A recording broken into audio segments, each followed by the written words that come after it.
when you first discovered Pokemon, your child mind was all, oh my god, this is the best thing ever! And all of a sudden, all you wanted to do was find out as much about Pokemon. You sit there with your little guidebook with all 250 slightly different creatures like, this is amazing! You'd watch over 250 slightly different episodes and be like, this is amazing!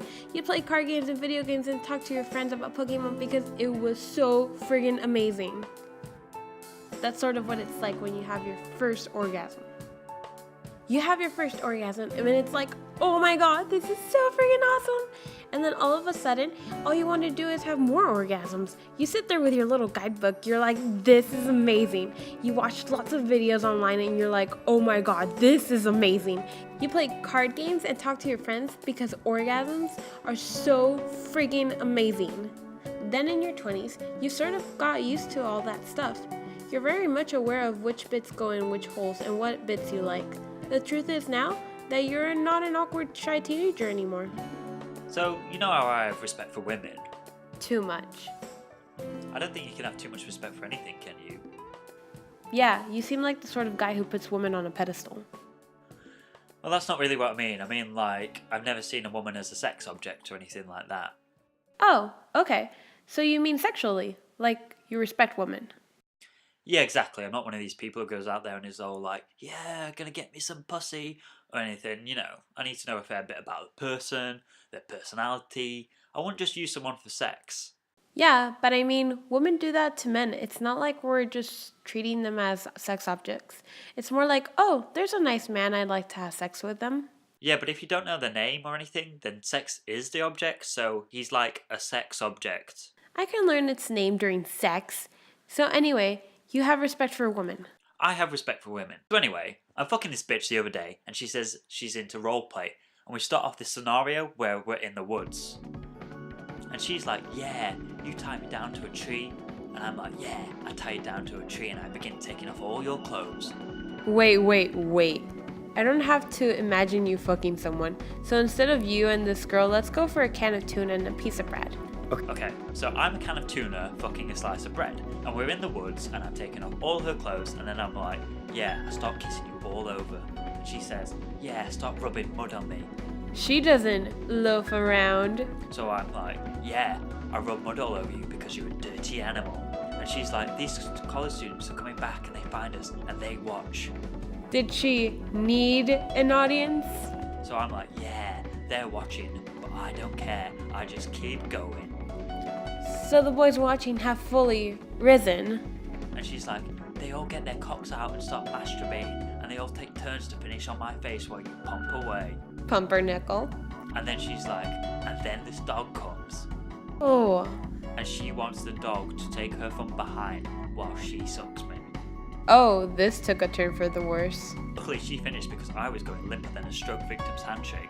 Did she crumb? Massively. You're going to see her again? Definitely not. Probably not.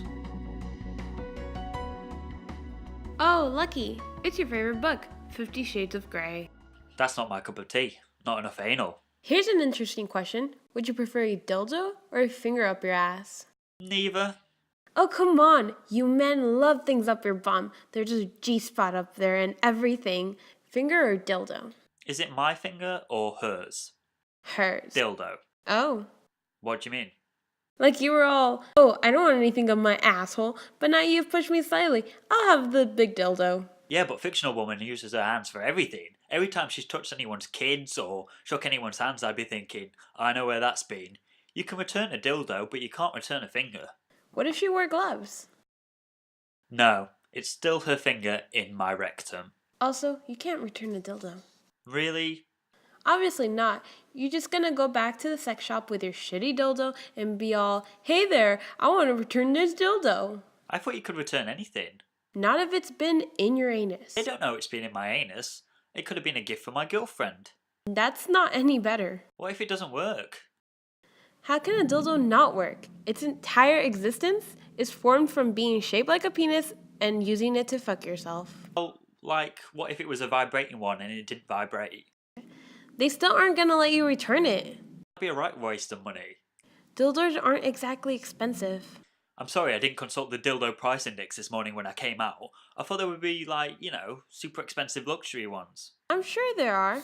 You can make some right money selling fake dildos at high prices if no one's going to return them. I think if you're willing to pay for a luxury dildo with lube and vibration and stuff, you wouldn't be too embarrassed or complain. Oh, lube! I forgot about lube. You know what? Fuck it, I'll go for the finger. As you go through your 20s, you don't necessarily get better at sex, but you get more comfortable with it. I mean, when I was starting out, I was overly concerned with my performance. We would finish and I would get on my Starbucks questionnaire. Were you served in a prompt or timely manner? Would you recommend the service to friends and family? Now though, I am less worried. I am confident in my abilities, comfortable with my technique. I can rest assured knowing that out there in the big old world, my past lovers are roaming the streets, smiles on their faces, having been moderately satisfied. Much like Pokemon, after the initial excitement has worn out over this brand new discovery, you sort of get used to everything. Suddenly the fact that Pokemon is everywhere becomes a nuisance, more than a thrilling cross-platform marketing strategy. Soon you know all the different names, know all the different moves, and although Pokemon never really becomes less special, it's hard to live up to the initial excitement you originally felt.